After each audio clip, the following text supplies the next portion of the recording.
Hey, I'm Anthony Romano, and I'm going to explain to you in this video the importance of butter on a ketogenic diet, or really on any diet for that matter. But essentially, butter is a superfood, okay? Butter is amazing, and assuming it's from a grass-fed and high-quality source, okay? But I'm going to explain to you the purpose of this because butter is one of the foods we should all be eating, and there's plenty of benefits, okay? So I'm going to try to make this brief and hit a lot of the nutritional benefits because butter can change your life, okay? You may have heard about this stuff, maybe not, but I'm going to explain it in this video.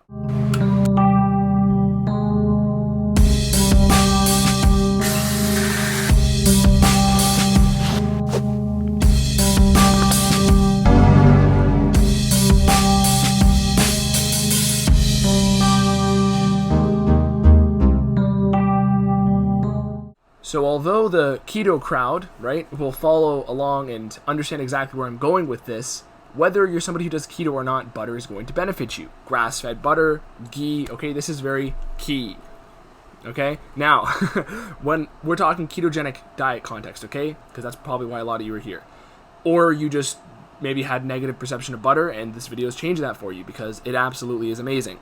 I'm not talking about Walmart butter. I'm not talking about industrial butter. I'm talking about grass-fed butter that is yellow, okay, or ghee, which is generally always grass-fed. Ghee is basically where the lactose and casein are removed, the other milk proteins that people can't digest. It's clarified butter. Now, you may know that lots of keto people like to have butter in their coffee, okay? Maybe you like that, maybe you don't. But this is beneficial. It's just a good way to get butter in your gut when you have presumably no other food in there or in your first meal of the day, okay? Because, first of all, the butyric acid in butter is powerful for your colon health. I've made an entire video on how Bulletproof Coffee, Keto coffee, will make you live longer because essentially one of the reasons is butyric acid is the preferred fuel of your colon. And there's a phrase that basically says, there's a saying, it says if you take care of your gut for the first 50 years of your life, it will take care of you for the next 50 years. So essentially, by taking good care of your digestive system with butyric acid, the colon's preferred fuel, there are studies that have indicated, and you can watch my Bulletproof Coffee Will Make You Live Longer video to see those studies. There are studies that have indicated it removes and helps fight against colon cancer.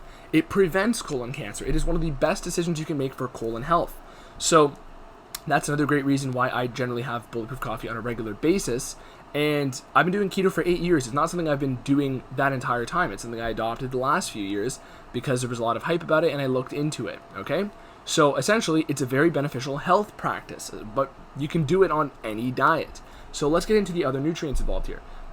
Fat-soluble vitamins, okay? I talk about these plenty, A, E, D, and K. Now, K, vitamin K2 is one of the fat-soluble vitamins, okay, because they're all kind of scarce amongst the foods we eat nowadays. But vitamin K is something that's so scarce that it's rare for you to get it in any other food unless you eat a lot of fermented foods.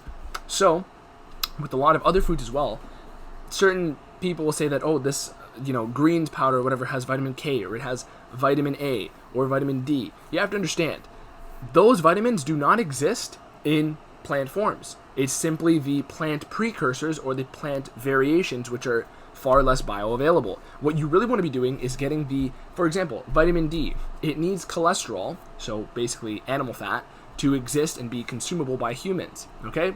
So when you're taking a supplement that has those things, and it's vitamin D2, ergocalciferol, it's not really going to do much for you. You need cholecalciferol, the cholesterol-attached version. And the same goes for vitamin K, which is one of the most beneficial nutrients. But even A, E, D, and K, those four are some of the most beneficial, which is why I take them even in liquid form quite often. But the thing is, grass-fed butter / ghee is a great source of this. Now I'm going to get into what I really wanted to talk about here because I could tell you that, butter has certain nutrients that are beneficial. It has CLA, conjugated linoleic acid, and basically that's going to be beneficial for fat usage, basically motility in your body and breakdown, and also it's an essential fatty acid essentially. But basically where I'm going with this is I could tell you all the nutrients that are in there, and I could tell you, high quality is key, all that stuff. But here's the real big part of this video.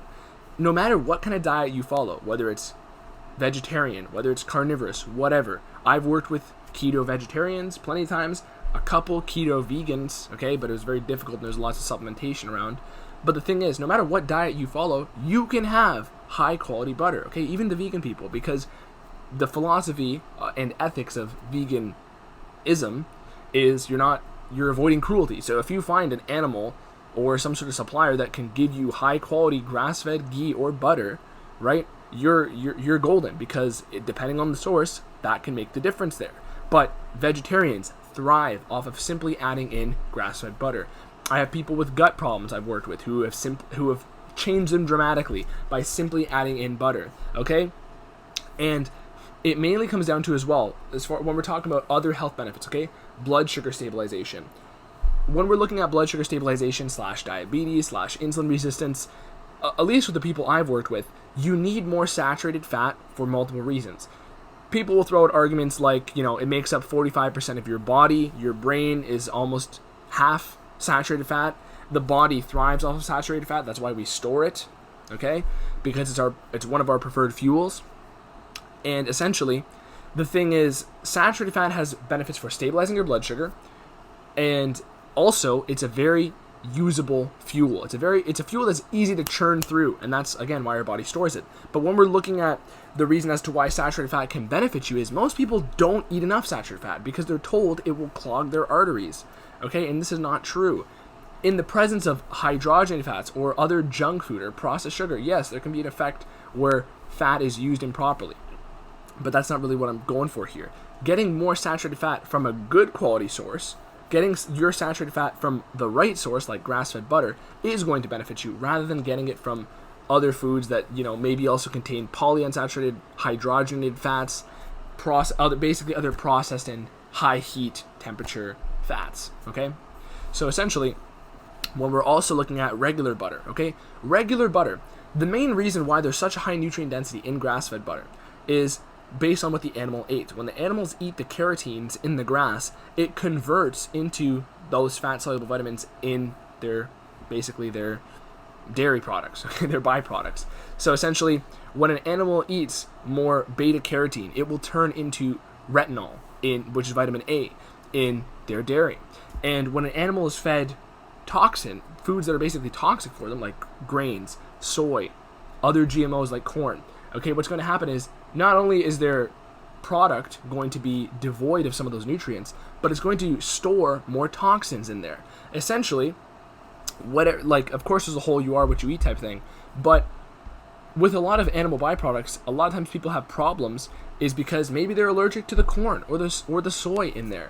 Okay, and soy is highly problematic, so I could make a whole video on that, but I don't really want to because I don't really think people are Googling soy. If you want to read a lot of beneficial information on soy, I recommend you read Estrogeneration by Dr. Anthony J. Now, when we're looking at, again, the quality, it being key here for butter, it's going to come down again to what the animal ate. Not only is there, dairy going to be less nutrient dense, but it's going to have more basically toxic byproducts in there, especially if there's pesticides on those grains, because those grains, especially if there's mold toxins on those grains, they had to be stored in some area. There was going to be moisture, there was going to be mold, okay? If they're planting a large monocrop of them, they're going to be pesticide laden, okay?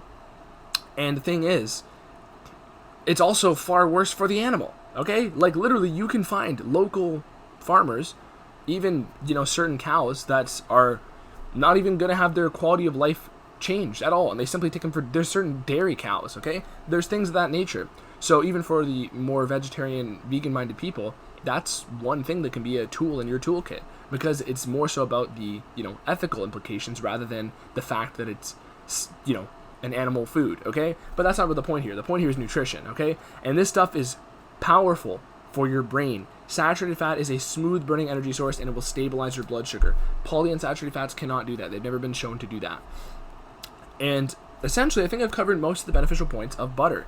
Okay? Butter is powerful. It's something you should use. And part of the reason I made this is because in my Keto Starter Guide, Keto Pro Start, which is going to be coming out very soon, I talk about some foods you really need to incorporate to make any keto diet work. Whether you're vegetarian, whether you're a carnivore, it doesn't matter. Okay? Whether you're trying to lose weight, whether you're trying to build muscle, it does not matter. Butter is one of those foods of the grass-fed variety. And ghee is a great source even if you are allergic to lactose, even if you're intolerant to casein. Okay? It doesn't matter. That is a powerful food that you should start incorporating. Okay? So, that is it for this video. Subscribe, like the video, follow me on Instagram. And go to my website, romanoketo.com, if you're interested in working together, looking at some of the other programs and free guides that I have, because there's a lot of other information I'm trying to put out to help you with these types of things. So I'd appreciate any sort of comments if you have certain questions that are relevant here that I could help you with. But also I'd appreciate liking the video and subscribing. Thanks for watching. Anthony Romano, peace.